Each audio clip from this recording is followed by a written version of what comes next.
They don't want that free blues. Yo, what up? This is Free Blues Boxing. Hit the like, subscribe, and the notification bell for unlimited boxing content. We are bike. What a world of boxing.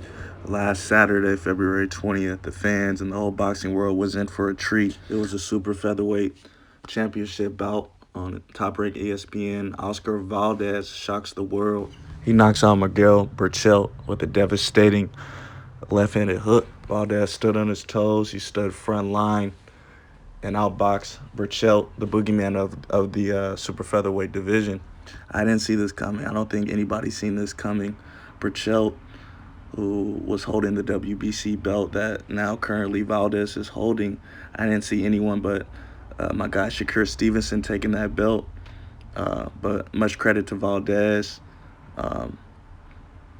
He made the perfect adjustments. He gave Berchelt, I would argue, the toughest fight of his career. And that knockout was so vicious, I stood up out of my seat and was hollering. It was a scary 2-3 minutes. Berchelt was laying on the canvas.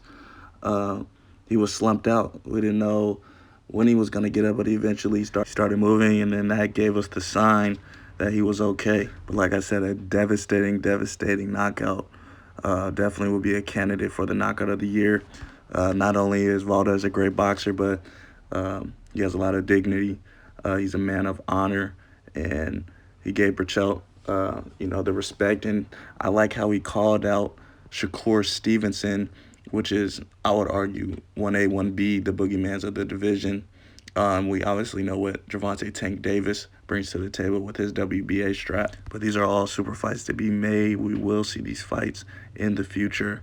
But after this stellar performance, Valdez has definitely put the super featherweight division on notice. He still remains undefeated.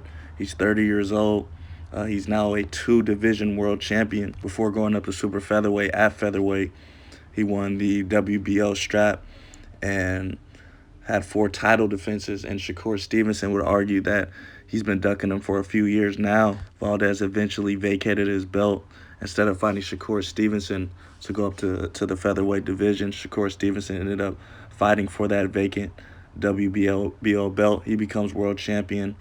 He might have defended it once, I can't remember, but eventually Shakur Stevenson is now in the super featherweight division, and he's looking forward to all the big fights that could be made.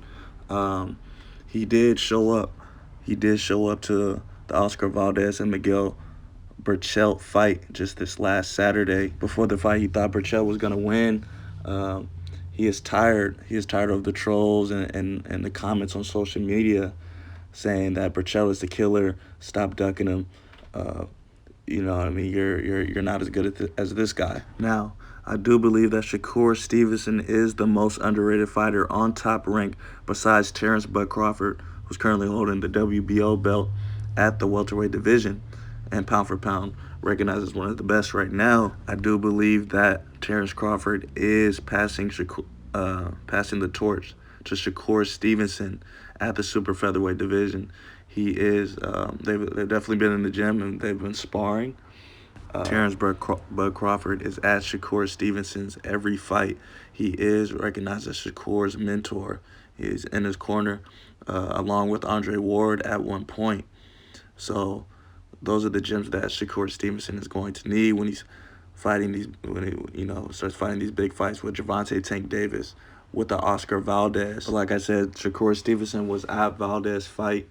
You see Top Rank trying to build up that fight between him and the winner of Valdez and Berchelt, and we saw who the winner was, which was Valdez. And I like how Valdez had called Shakur Stevenson's name out after the fight. He said, "I'm not ducking anybody."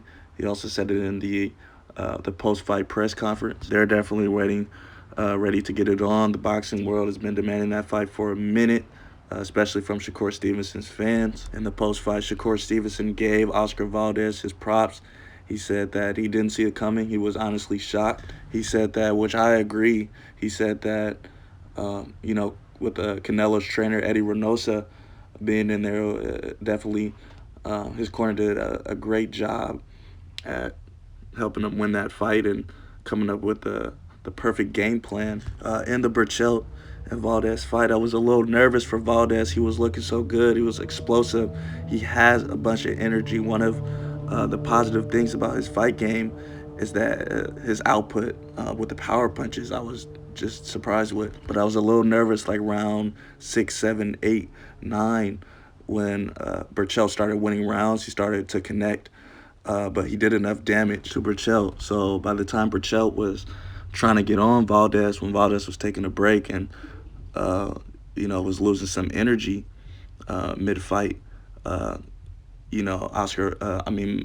Berchelt didn't get enough leverage on his shots because Oscar Valdez had invested to the body. He was already connecting a lot in the head of Berchelt on the whole first half of the fight. So by the time Valdez had caught his second win in the 10th round, I don't think he just landed a lucky punch. I believe it was timed. Valdez landed it right on the button. Now, Shakur Stevenson, post-fight, after the fight, Shakur said that now there's only one fight to be made. He did think Berchelt was going to win, but now him and Oscar Valdez have to get it on. The reporter also asked Shakur if he wants to win out of the Waring and the Frampton fight. He said, "Yes, I do." He says he wants to be one of the best boxers recognized on the planet, but really he was emphasizing, I want Berchelt, because they keep saying Berchelt is the killer, Berchelt is the man, so we're going to have to get into the ring. He said, "I'm here scouting my opponent, Berchelt." Shakur will eventually fight all these guys on the top ring side, including Berchelt and Valdez, and hopefully, I'm hoping he gets a fight with Teofimo Lopez at the lightweight division, as he is now currently holding the WBA and the IBF and the WBO belt. But then the reporter asked Shakur, who's the fighter you really want? Who is your dream fight? Shakur said Lomachenko. He called out Lomachenko at the Berchelt Valdez fight. That is a fight I would want to see. That's a fight a lot of fans will want to see. We understand that there has been sparring history. Shakur Stevenson said on camera that he held his own in the sparring against Lomachenko. But in a recent interview, Lomachenko says that he wants to stay at 135. He hopes for a rematch with Teofimo Lopez, but understands that it might not happen. He says that right now there are no names. Nobody has said anything. He has no plans for an upcoming fight with anyone at the lightweight division. It would only make sense for Lomachenko to go down and fight Shakur. Clearly, he got his belt snatched away by a superior fighter in Teofimo Lopez. In that recent interview, he was complaining about how the cards were scored wrong. If you watch that fight, Lomachenko clearly lost. He was outboxed. He was outpointed by the better fighter in Teofimo Lopez. Teofimo Lopez is looking to defend his belt against Kambosos, which he should be fighting sometime late spring or in the summer. Then we hope to see Shakur Stevenson go up. Not we hope, but he said he's going to go up to 140, and he wants to win it out of the Josh Taylor and Ramirez fight to be undisputed at the junior welterweight division. I'm hoping we see Shakur Stevenson go up and fight Teofimo Lopez. But first things first, it's looking like he's going to wipe out the 130-pound division. It won't be easy with Oscar Valdez standing in the way. And like I said earlier, we cannot forget Gervonta Tank Davis, who's holding the WBA belt and looking to be, the best, the pound-for-pound king on the planet. There's a lot of young lions. Right now, Shakur looking to be a 2-time division world champion, aiming for the WBC belt that Oscar Valdez is holding. Put in the comment section who you think will win between Shakur versus Valdez and also Shakur versus Lomachenko. They don't want that free blues. Yo, thank you for watching Free Blues Boxing. Hit the like, subscribe, and the notification bell for limited boxing content. Until next time, peace and love.